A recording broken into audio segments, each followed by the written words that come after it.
Hello ನಮಸ್ಕಾರ ಸ್ನೇಹಿತರೆ, ಹೇಗಿದ್ದೀರಿ ನೀವೆಲ್ಲ? ಅನ್ನಿಸ್ ಫ್ಯಾಮಿಲಿಗೆ ಸ್ವಾಗತ.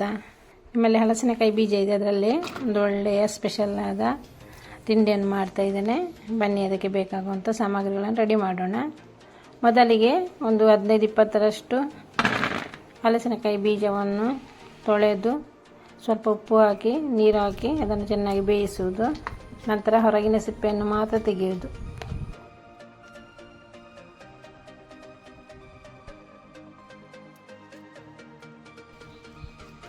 ಹೊರಗಿನ ಪ್ಲಾಸ್ಟಿಕ್ ಥರದಂತಹ ಸಿಪ್ಪೆಯನ್ನು ಮಾತ್ರ ತೆಗೆದು, ಅದರ ಕಾವನ್ನು ತೆಗೆದು ಬೇಡ.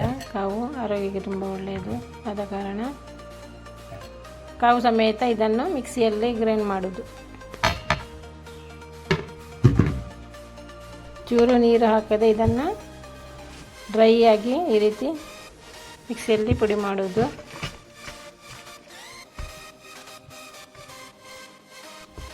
ಕಡೆದಂತಹ ಹಲಸಿನ ಬೀಜವನ್ನು ಒಂದು ಪಾತ್ರೆಯಲ್ಲಿ ಹಾಕಿಕೊಳ್ಳೋಣ. ನಂತರ ಅದಕ್ಕೆ ಒಂದು ಈರುಳ್ಳಿಯನ್ನು ಸಪೂರಕ್ಕೆ ಕೊಯ್ದುಕೊಂಡಿದ್ದೇನೆ. ನಂತರ ಒಂದು ಕಾಯಿ ಮೆಣಸು, ಸ್ವಲ್ಪ ಕೊತ್ತಂಬರಿ ಸೊಪ್ಪು, ಸ್ವಲ್ಪ ಕಡಲೆ ಹಿಟ್ಟು, 2.5 ಚಮಚದಷ್ಟು ಕಡಲೆ ಹಿಟ್ಟನ್ನು ಹಾಕಿದ್ದೇನೆ ನಾನು.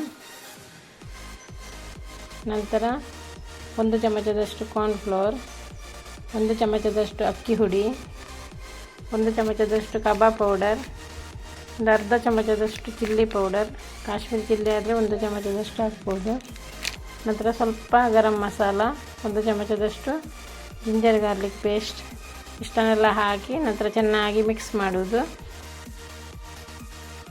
ಹಿಂಗನ್ನು ಹಾಕಲಿಕ್ಕೆ ಮರೆತೆ, ಸ್ವಲ್ಪ ಹಿಂಗನ್ನು ಹಾಕೋದು ಒಳ್ಳೆಯದು. ಯಾಕೆಂದರೆ ಹಲಸಿನಕಾಯಿ ಬೀಜ ತುಂಬ ಗ್ಯಾಸ್ಟ್ರಿಕ್ ಆಗ್ತದೆ ಕೆಲವರಿಗೆ, ಆದ ಕಾರಣ ಹಿಂಗನ್ನು ಹಾಕಿದರೆ ಒಳ್ಳೆಯದು. ನಂತರ ರುಚಿಗೆ ತಕ್ಕಷ್ಟು ಉಪ್ಪನ್ನು ಹಾಕೋದು. ಸ್ವಲ್ಪ ಬೇಯಿಸುವಾಗ ಹಾಕಿದ್ದೇವೆ. ನಂತರ ಬೇಕಾದಷ್ಟು ಮತ್ತು ಸ್ವಲ್ಪ ಪುಡಿ ಉಪ್ಪನ್ನು ಸೇರಿಸುವುದು. ನಂತರ ಚೆನ್ನಾಗಿ ಇದನ್ನೆಲ್ಲ ಮಿಕ್ಸ್ ಮಾಡುವುದು.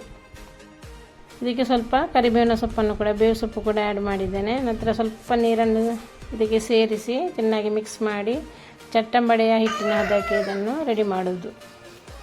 ಈ ಹಲಸಿನಕಾಯಿಯ ಬೀಜದ ಈ ತಿಂಡಿ ತಿನ್ನಲು ತುಂಬ ರುಚಿಯಾಗಿದೆ.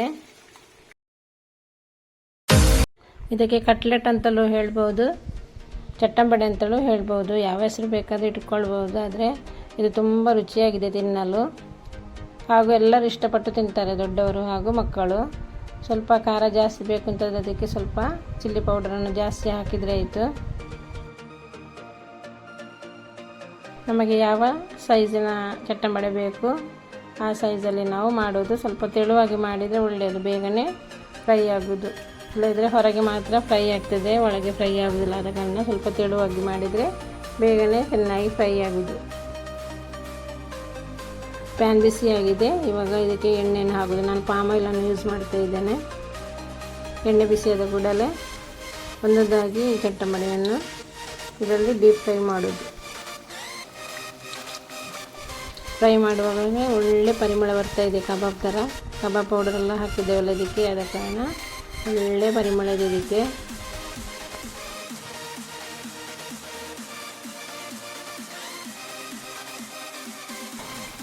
ಇದನ್ನು ತಿರುಗಿಸಿ 2-3 ಸಲ ಇದೇ ರೀತಿ ಮಗುಚಿ ಫ್ರೈ ಮಾಡಿದರೆ ನಮ್ಮ ಚಟ್ಟಂಬಡೆ ರೆಡಿ ಆಗೋದು. ಈಗ ಹಲಸಿನಕಾಯಿ ಸೀಸನ್ ಆದ್ದರಿಂದ ಎಲ್ಲರ ಮನೆಯಲ್ಲಿ ಹೆಚ್ಚಾಗಿ ಹಲಸಿನಕಾಯಿ ಬೀಜ ಇದ್ದೇ ಇರ್ತದೆ. ಅದರಲ್ಲಿ ಏನಾದರೂ ವೆರೈಟಿ ಮಾಡಬೇಕು ಅಂತಾದರೆ ಇದನ್ನು ಒಮ್ಮೆ ನೀವು ಕೂಡ ಟ್ರೈ ಮಾಡಿ ನೋಡಿ, ತುಂಬ ರುಚಿಯಾಗ್ತದೆ. ಈ ಹಲಸಿನಕಾಯಿ ಬೀಜದಲ್ಲಿ ಬೇರೆ ಬೇರೆ ಥರದ ತಿಂಡಿಗಳು, ಜ್ಯೂಸುಗಳನ್ನೆಲ್ಲ ಮಾಡ್ಬೋದು. ನಾನು ಕೂಡ ಮಾಡಿದ್ದೇನೆ. ಹಲಸಿನಕಾಯಿ ಬೀಜದ ಜ್ಯೂಸ್ ತುಂಬ ರುಚಿಯಾಗ್ತದೆ. ಸ್ವಲ್ಪ ಹಾಲನ್ನೆಲ್ಲ ಹಾಕಿ ಮಾಡಿದರೆ ಹಾರ್ಲಿಕ್ಸ್ ಥರವೇ ಆಗ್ತದೆ. ಈ ರೀತಿ ಮಾಡಿಕೊಟ್ರೆ ಹಲಸಿನಕಾಯಿ ಬೀಜ ಇಷ್ಟ ಇಲ್ಲದವರು ಕೂಡ ಇಷ್ಟಪಟ್ಟು ತಿಂತಾರೆ.